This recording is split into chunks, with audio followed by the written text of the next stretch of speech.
Following the primary elections, two incumbent representatives find themselves the likely office holders for two new districts. Patrick Windhorst, who currently represents the 118th district, won the Republican primary for the new 117th. Dr. Paul Jacobs, who represents the 115th, is the Republican nominee for the new 118th seat. Since no Democrats are currently on the ballot, Windhorst and Jacobs could run unopposed in November. Jacobs won his race with Aaron Smith with 68% of the vote. He says the experience he gained in his first 2 years as a state rep will serve him well in his second term.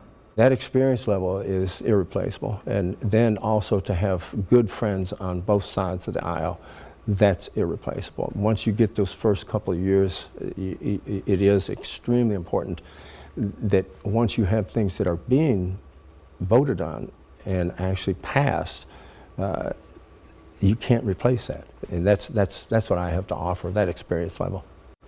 Windhorst won last night with 72% of the vote, and he also has 2 years of experience in Springfield to help serve constituents in his second term. Experts say incumbents usually have an advantage, but there were some unexpected outcomes with this year's changes in district maps. News 3's Madeline Parker spoke with political experts on why some races did not go as expected. Tuesday's Illinois primary election had a few surprises, and political analysts at the Paul Simon Public Policy Institute say the new political maps played a large hand. Let's have a major advantage in every way over challengers, and incumbents most of the time win. There is one possible exception to that rule, and that is coming off a redistricting year, which this was, when the map gets redrawn in the legislative districts.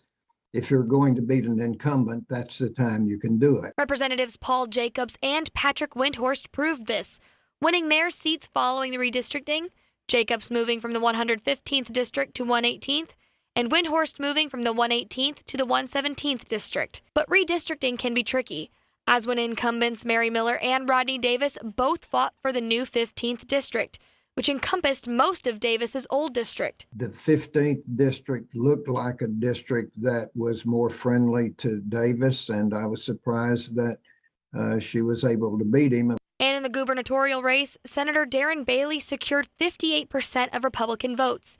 However, because of low turnout rates in primary elections and Bailey's more conservative views, analysts believe incumbent J.B. Pritzker could once again secure the position. Pritzker would have to be the odds-on favorite. Bailey's going to run well downstate. He's going to run gangbusters in southern and central Illinois. He's going to hit a major obstacle in suburban collar counties around Chicago and certainly in Chicago. So the governor's not necessarily going to be heavily threatened by Bailey, in my estimation. Madeline Parker, News 3.